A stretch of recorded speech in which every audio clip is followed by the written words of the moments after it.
Vamos a pasar al momento de las preguntas. ¿Qué preguntas emergieron desde la profundidad del silencio?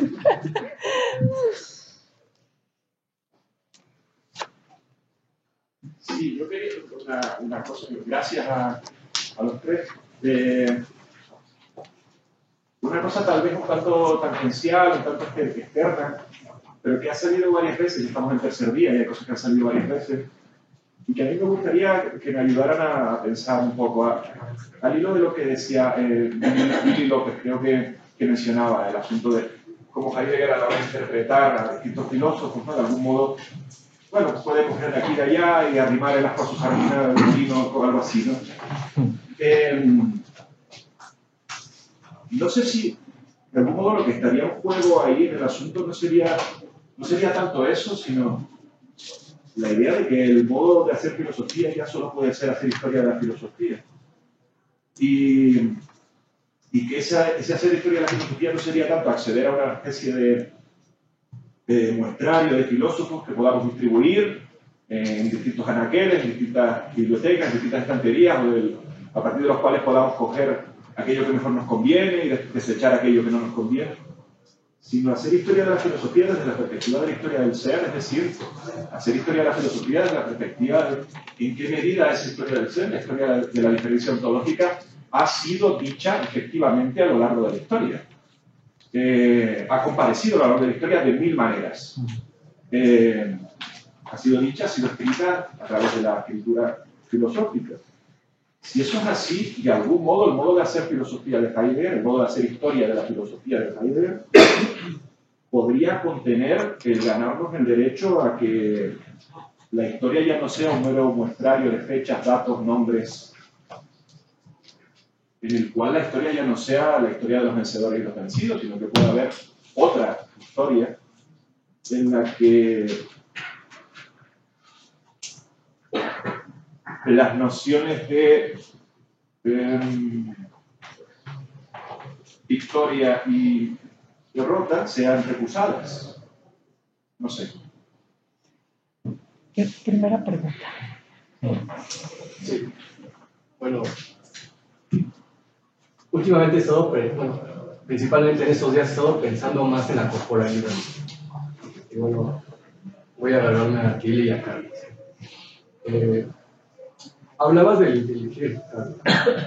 Yo quisiera preguntarte su relación con la experiencia, si se puede. ¿Qué podrías decir al respecto con la relación con la corporalidad? Y Billy, pensando que Das hay esa apertura y hay una correlación entre esa apertura y el lenguaje. Podríamos decir que el lenguaje o habla abre esa aperturidad. ¿Cómo pensarías el lenguaje con relación a la corporalidad?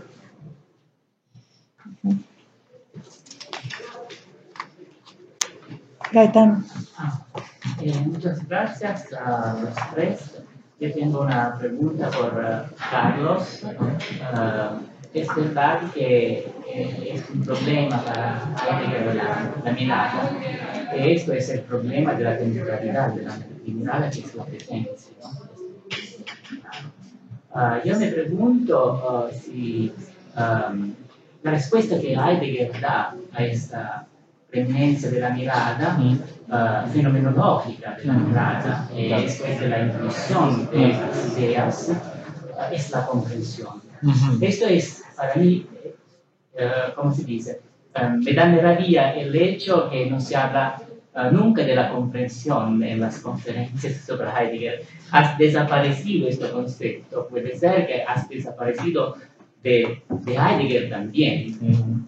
Pero la comprensión es la respuesta a la intuición. Cuando Heidegger dice también la intuición fenomenológica de las esencias de los Eide tiene que es fundada en la comprensión.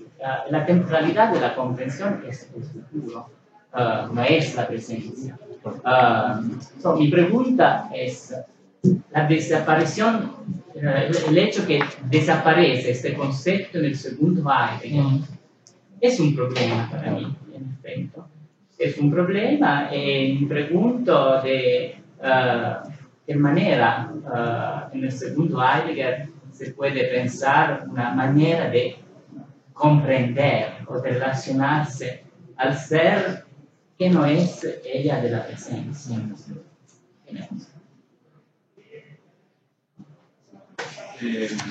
Muchas gracias a los tres.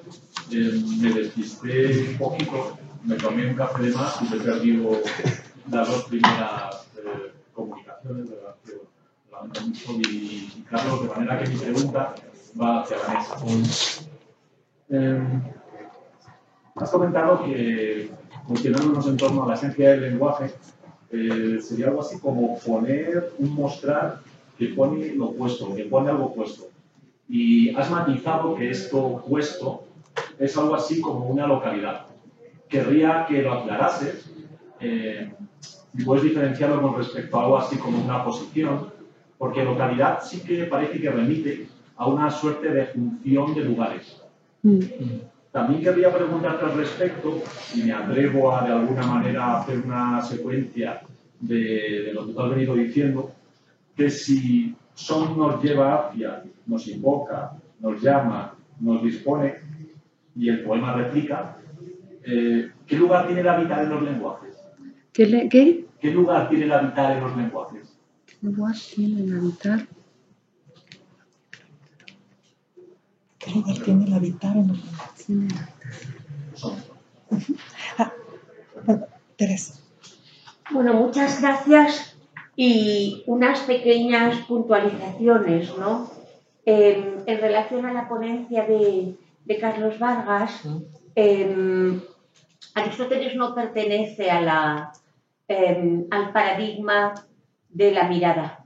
Discute mucho con el jorao del ver, de las ideas de Platón y sustituye en el Noein un tocar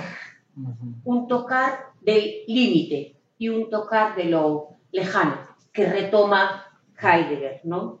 Y luego, en cuanto a la teoría, hay un texto muy bonito de Gadamer que se llama Elogio de la Teoría, haciendo notar que el Theodos era el diplomático, por ejemplo, Gorgias, el que iba a los juegos, es decir, a las dimensiones panhelénicas que concentraban a las distintas polis en torno a la paz, ¿no? Y hace notar la raíz del oceion. El Theodos miraba lo divino en cada una de las acciones comunes. Todo esto para decir que, por ejemplo, para Aristóteles, theodentes praxeos, contemplar, comprender, interpretar de acciones. No hay nunca un contemplar de objetos o de entes, y eso es bastante importante, ¿no? Y me gustaría mucho saber qué piensa el profesor Vargas de eso, ¿verdad? Y luego añadir también que también en griego hay el correlato de la adecuatio, de la representación, es decir, hay la aletheia como acción y acción interpretativa y la homoiosis, que es la adecuación de la correspondencia del juicio, pero hay las dos maneras de verdad, ¿no? Y luego muy interesante que haya traído usted el Platos Lehre von der Wahrheit de Heidegger. Yo creo que es un texto clave para entender cómo pasa el darse del ser a ser sometido al orzotés, a la rectitud de la mirada del que contempla. Y desde ese punto de vista sería ya Platón un moderno, ¿verdad? Un protomoderno, no Aristóteles, ¿eh? Bueno, yo esa diferencia me gustaría. Y luego, en relación a la ponencia de Billy López, a quien me vincula una amistad que me es muy querida, yo diría que comparto exactamente el que Heidegger nos permita una resistencia respecto de toda esta época de la máxima violencia en la que habitamos, el inmundo, como dice Heidegger, ¿verdad? Una producción de muerte, de precariedad, de alienación, de insensibilidad, como yo creo que no ha habido o al menos no tenemos memoria de eso. Heidegger permite, decía el profesor Billy López, y lo hago completamente mío, revertir y resistir. Ahora bien, disiento, a lo mejor por eso él no es heideggeriano, y yo sí, disiento de que lo más interesante, desde luego para el segundo Heidegger, sea la formulación para revertir y resistir de quiénes somos nosotros mismos.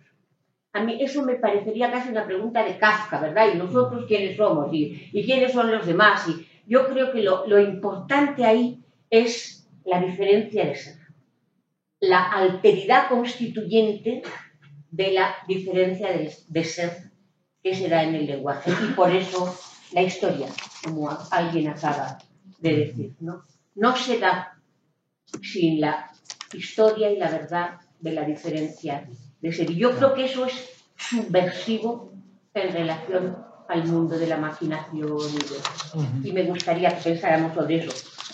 Y en relación a la ponencia de Vanessa Gurhan, tengo que pensar más. A mí no me parece que el silencio aparezca a través del entrecortamiento de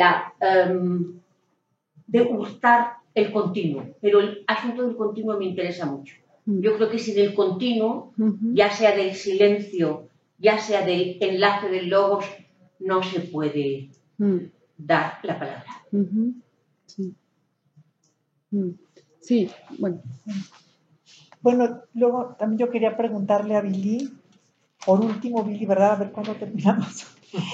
¿Qué otro modo de ser de nosotros mismos vislumbraste? Estoy muy curiosa. O sea, ¿por qué es lo que tú quieres vislumbrar? ¿No? Entonces, bueno, eso me tiene muy inquieta. Me interesa muchísimo, ¿no? Y bueno, yo también estoy de acuerdo con Teresa. Parece ser que el pensar representacional se extiende. O sea, uno pensaría que es modernidad, pero cuando lees a Heidegger y ciertos fragmentos es una larga historia, ¿no? Y eso creo que a mí comprender eso me hizo no estar tan clavada en la modernidad, ¿sí me entiendes? Sino como irme más atrás, ¿no? Eso, bueno. Luego, con Vanessa, yo te quiero felicitar, porque yo creo que ni para atender hacemos silencio, ¿sí? Ni para hacer nuestras cosas. Y entonces siempre estamos en un pensar representacional, o sea, voy a exponer bien esto, y que quede, ¿no? O sea, pero yo creo que el esfuerzo de realmente, el esfuerzo sustractivo es indispensable, pero yo no lo veo solamente como esa cosa que bulle, ¿no? Sino que está al mismo tiempo. ¿Sí? Esta cosa como cae la nieve y dice Nichitani, cae en el silencio. O sea, es que no solamente es un reverberar en el ser y en el lenguaje, ¿no? Entonces, no sé cómo ver esta copertenencia, ¿no? Del lenguaje y de silencio, ¿no? Bueno, entonces, pues ya, ¿cómo empezamos? A ver, Vanessa. Bueno, no más. Porque me falta pensar todavía una de las preguntas. Sí. Bueno, a ver. Bueno, pues muchas gracias por las preguntas. Bueno, Uriel, en lo que preguntabas acerca de la posible relación inteligir, experimentar, o mejor dicho, experiencia, corporalidad. Claro, la noción de la inteligencia, la acción misma de inteligir, la estoy planteando desde luego como algo a lo cual de hecho Heidegger precisamente ejerce la crítica, ¿no? Es decir, esta manera que de hecho me parece es la que en gran medida fomenta la confusión ontológica, la que pretende esclarecer, definir, conceptualizar y dejar todo muy claro, pues ella, digamos, puede ir cerrando. Claro, un poco adelantando ya lo que señalaba Teresa Oñate, ¿no? Ciertamente en Aristóteles, de hecho, no funciona así. Es que también pasa por el matiz del modo en el que la inteligencia se entiende en la escolástica, por ejemplo. y se va cerrando el matiz, y se va distinguiendo, de hecho, precisamente de la experiencia, entendida como el acontecimiento de lo sensible, que requiere igualmente ser depurado, y naturalmente esto se opondría a la corporalidad. Pienso, en todo caso, que sería factible repensar el nous, ¿no? Y creo que de hecho es un poco el juego en Heidegger, pensar y pensar precisamente, justamente como algo que desde Erfahrung, ¿no? La experiencia, y obviamente, digamos, creo que está subyaciendo allí en la experiencia una otra forma de pensar lo corporal, pienso ahí. Creo que en ese sentido hay que regresar sobre los orígenes mismos del nous, del pensar, para retomar, valga la experiencia, o la expresión de Billy, ¿no? Revolucionar, revolver, literalmente, ¿sí? Hacia esta triada que has planteado, digamos. Eso es lo que, grosso modo, podría pensar así un poco de bote pronto, quizá, ¿no? El profesor Gaitán lo que me plantea sobre la respuesta que da Heidegger, estoy de acuerdo, justo, el comprender es el modo en el cual se hace frente a el acto intelectual de la intuición específicamente, ¿no? Y francamente pienso que el segundo Heidegger, aunque no emplea la categoría, la noción, la palabra misma, comprender, pienso que no la abandona del todo. Y creo que justo un poco lo que Vanessa plantea con el silencio nos ayuda un poco a pensarlo así. Es decir, es desde el Ereignis, desde el acontecimiento, desde este estar justamente abierto, en algún sentido expectante al retrotraerse, a sustraerse del ente, en donde el comprender sigue operando, me parece. Y en esa medida, el estar constantemente en la apertura de la captación, no me gusta la palabra, pero un poco para entendernos quizá, ¿no? El dejarnos... dejarnos tocar, quizás sea mejor, dejarnos tocar por todo cuanto hay. En ese dejarnos tocar acontece otra vez el comprender, que no es un comprender que cierra, que no conceptualiza, que no deja encerrado en una categoría, sino que está allí, al encuentro constante, me parece. Creo que en el segundo Heidegger, por allí es por donde podríamos capturarlo, o comprender, valga el juego de palabras también. De hecho, la investigación que estoy haciendo, más allá de Heidegger mismo incluso, a mí lo que me llama la atención, particularmente el silencio, que es un poco con lo que cerraba, y una feliz coincidencia con Vanessa, es precisamente que yo estoy tratando de pensar el silencio ya no desde la poesía, sino desde la música, desde la cadencia. Es que la cuaternidad, ser, tiempo, silencio, ¿no? Sí, es el mejor modo de entenderlo. Claro, porque claro, incluso ahora mismo que el poema que cerrabas te fuerza a necesito silencio también, no solo para hacer el contrapunto de la pronunciación como tal, sino incluso para el acontecimiento mismo del sentido.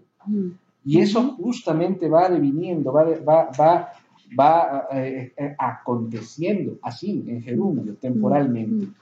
Yo estoy pensándolo desde allá, desde la musicalidad, que desde luego no tiene que ver con la composición en específico musical, claro, aunque lo implica, pero creo que esa labor, la música, y particularmente el aprender a escuchar musicalmente, el ritmo, lo cual por cierto implica al cuerpo, porque parecería que la música está acaso a la mente, y eso es falso. Cuando uno escucha y capta el ritmo pulsa en todo el ser, todo el cuerpo, siente el ritmo, no solamente el oído. Y en esa medida pienso que es por donde podríamos pensar también, digamos, regresando a Heidegger en particular, la comprensión. Es un poco, todavía un poco embrollado lo que estoy tratando de plantear, pero vamos, yo iría por esta vía. Sí. Doctor Añate, por supuesto, estoy de acuerdo. De hecho, justamente este texto de Gadamer, claro, lo conozco, es una coincidencia en que también subí y también de pronto menciona esta idea del teorema, el Thoros, ¿no? Este hombre que va a observar y ve los acontecimientos de lo divino, en efecto, ¿no? Claro, sucede mi gran conflicto con Aristóteles, maestro que amo muchísimo, soy devoto seguidor, pero el de ánima es en donde me preocupa más particularmente, ¿no? O sea, si estaba pensando muy señaladamente metafísica y de ánima. Y concretamente el libro primero de metafísica, insisto, es prácticamente la cuarta línea, ¿no? En donde plantea, y claro, y el testimonio de este amor a los sentidos lo da el hecho de que el que más amamos es la vista. Porque nos presenta muchas diferencias. Exacto, es que ese es el tema, y ese es el deleite. Y ahí es en donde yo quería poner el detalle, porque justo pienso que aristotélicamente podríamos interpretar la situación de esta predilección de lo visual en el mundo contemporáneo, porque hay una suerte de deseo, una suerte de gusto surrepticio por querer seguir viendo, que no está mal, pero es también en parte un poco lo que nos cautiva. Y eso, bueno, claro, podríamos seguirlo discutiendo desde luego, pero pienso que, o sea, eso es lo que me llama poderosamente la atención en Aristóteles en concreto. Pero estoy totalmente de acuerdo en que en Aristóteles el mirar también tiene esta connotación más bien de sentir. O sea, no solo, exacto, ¿no? De un palpar, incluso el teorema ya de la bioseoreticos es un mirar, claro, el mirar puede ser interpretado en dos sentidos al menos, pienso, como el deliberadamente dirigir la mirada y en ese sentido categorizar, o sencillamente permitir que acontezca lo que llega a la pupila. Y pienso que en Aristóteles esto segundo es algo que acontece.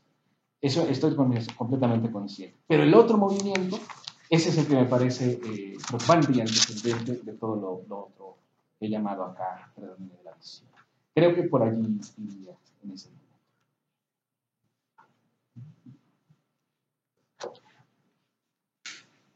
Bueno, con respecto a la filosofía y su historia, es una relación bien interesante, ¿no? Seguro Teresa sabe esto mejor que yo, pero creo que fue Aristóteles el primer historiador de la filosofía, filósofo, ¿no? De hecho, digamos que se pone como labor decir qué han dicho, ¿no? Justo con respecto a las causas, ¿no? Entre otras cosas. Entonces, cuando hace esta revisión, nosotros nos podemos dar cuenta cómo Aristóteles hace una lectura estratégica de los pensadores que revisan, ¿no? Es decir, cualquier historiador, filólogo contemporáneo, puede refutar las interpretaciones de Aristóteles con respecto a Demócrito, por ejemplo, ¿no? O al mismo Platón, pues, ¿no? ¿Por qué no les hace justicia? ¿Por qué no toman en cuenta no sé cuál? ¿Por qué no sé qué?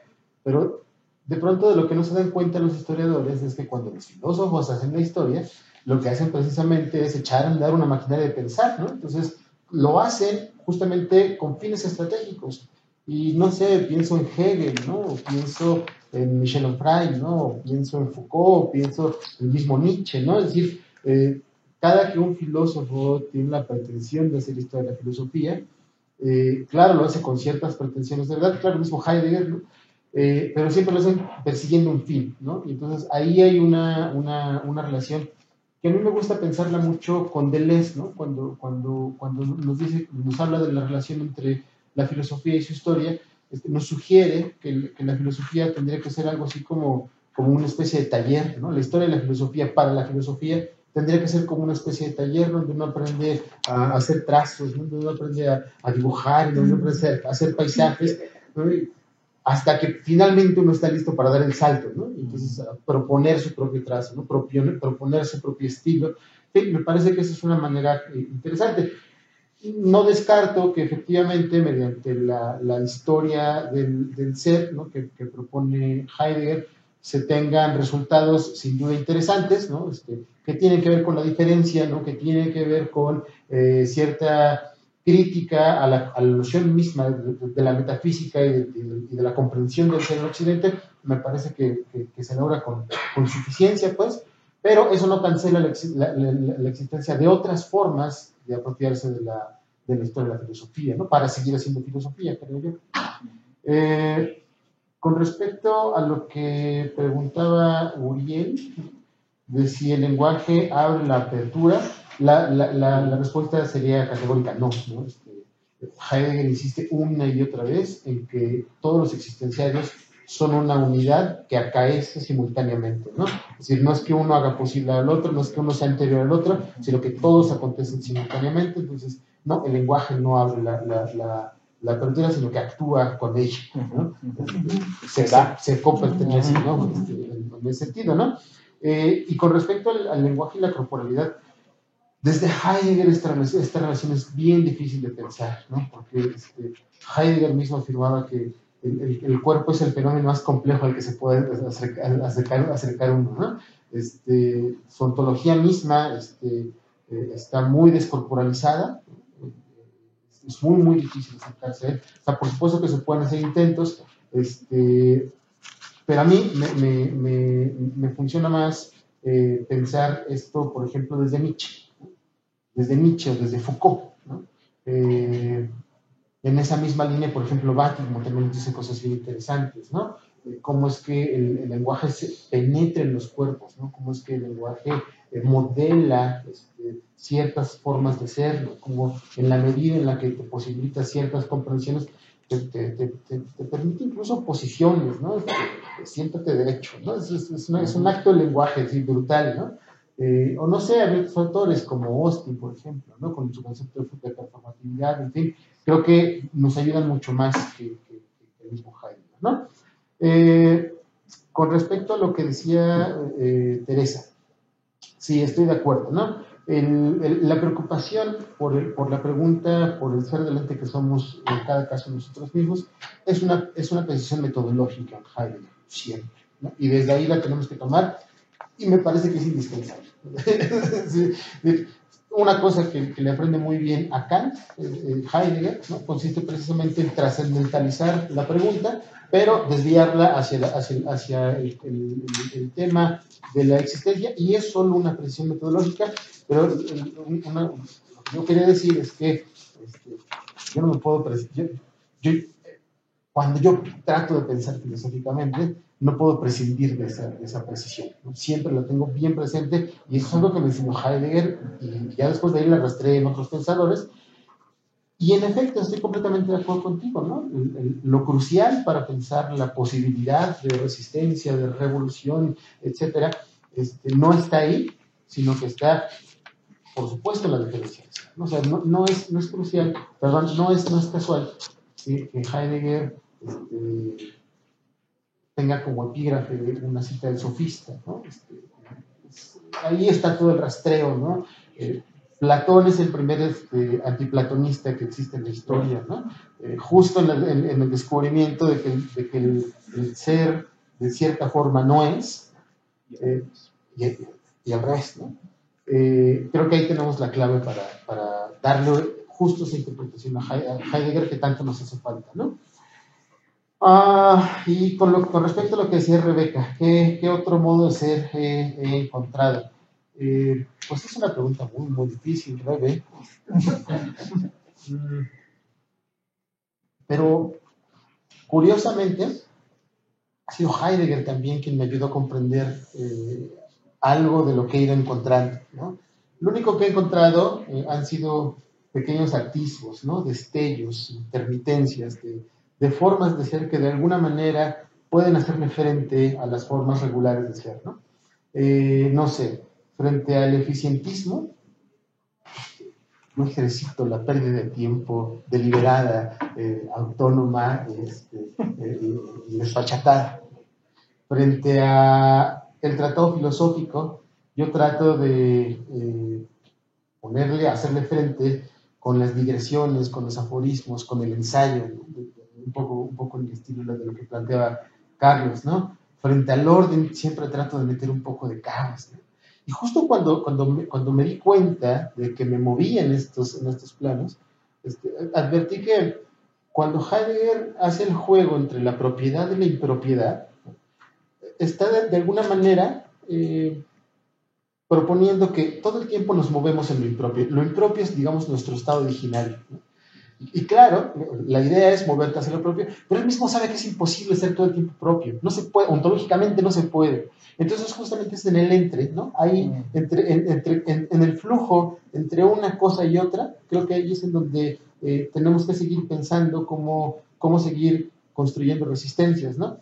Después de Heidegger me he acercado mucho a Foucault, he trabajado mucho con él, y justo lo que he visto con él es que, con él y con Deleuze, es que las sociedades contemporáneas que hemos construido, fincadas en el capitalismo, tienen una capacidad de axiomatización sobre cualquier propuesta que nosotros hacemos, que cualquier intento de resistencia que nosotros hagamos, el capital encuentra la manera de absorberla, regularla. Y entonces el panorama siempre es demoledor, siempre es desesperanzador, ¿no? Pero justo a partir de ello uno se puede dar cuenta que una resistencia no funciona de una vez y para siempre, sino que la resistencia es un ejercicio constante, ¿no? Y está en el centro, está todo el tiempo estar pensando cómo estar suscitando esos centros, ¿no? No hay solución definitiva, pues. Bueno, a la primera pregunta de Jesús Luis, voy a responderte leyendo a Heidegger. Es un poco, sé que ya se trató esta mañana, ¿no? Entonces, lo cual me liberó a mí, por suerte, de tener que explicarlo. Dice, lo dicho, ofrenda de mundo. Una ofrenda que vela, o sea, que despeja y encubre. El lenguaje espacia y mantiene separadas las 4 comarcas del mundo, los divinos inmortales, la tierra y el cielo, en su recíproco enfrentamiento. El lenguaje es ofrenda del mundo. No es que el lenguaje obsequie el mundo como si estuviera separado, suceso lingüístico de la creación, sino que el lenguaje es el desplegarse, el extenderse del mundo articulándose en regiones. Lenguaje ofrece mundo porque y en tanto que mundo se esencia en y como lenguaje. Bueno, después el tema de la demanda, ¿no? El habla nos demanda en tanto que decide de la cuaternidad del mundo. A nosotros, a mortales que como tales pertenecemos a la cuaternidad que solamente podemos hablar en la medida que correspondemos al habla. Y con respecto justo a la palabra, sí, localización, localizar, quizás lleva a ese malentendido, sí, que te estabas diciendo. Me parece que esto lo voy a enlazar un poco con la respuesta de la profesora Maldonado, y espero que de algún modo, porque no comprendí muy bien la segunda pregunta que hiciste, entonces si ves que no te la contesto con lo que le respondo a Rebeca, me la vuelves a hacer. La palabra dice da cobijo. La palabra es un poner como dejar en cobijo. Por eso lo había pensado un poco como, si no fue una buena expresión, ¿no? La localización. Pero porque quería remarcar poner como dejar en cobijo, ¿no? Que es el decir, o que se da en el decir. Bueno. Sí, lo de la continuidad. Justamente por eso leí el texto, ¿no? Igual no creo que pausa sea silencio, todo lo contrario. Si fuese silencio no había comprensión entre una palabra que se dijo y la otra, porque es pausa. Entonces, pensando únicamente en, todavía estoy en ello, cómo se da, cómo se muestra este son del silencio, que es un rehusarse, hay un rehusamiento, que ofrenda, ¿no? En su rehusarse. Ayer lo decía muy bien Pablo, lo explicaba muy bien. Y quizás es justamente como pausa. Tiempo, ¿no? Tiempo, ahí por eso decía el pensar el son del silencio en tanto tiempo, ritmo, pero como donación. La pausa sería una donación del rehusarse del silencio, ¿no? Del rehusamiento. No lo sé. Justamente porque en el continuo no hay sentido. Si no hay si no hay un quiebre, pero bueno, es para seguir pensando. Bueno, no hablé la segunda parte de lo que iba justamente para la segunda parte, lo que iba a ser la ponencia, si había tiempo, ¿no? Y te quiero responder en primer lugar con esto. El silencio se rompe en la palabra. El dolor, esto es un pensamiento, que estoy en ello. El silencio se rompe en la palabra. Y esto lo dice Heidegger. El dolor desgarra desjuntando, separa, pero de modo que reúne todo en sí, juntura del desgarro. Nos decía ayer Pavel, suave vínculo, vinculante, reuniente. No sé, estoy pensándolo, ¿eh? Cada palabra en su diferencia. Gracias. Bueno, pues los esperamos dentro de 40 minutos. Dentro de una hora, Un poco más. Dentro de 1 hora y 20 los esperamos de nuevo. Gracias.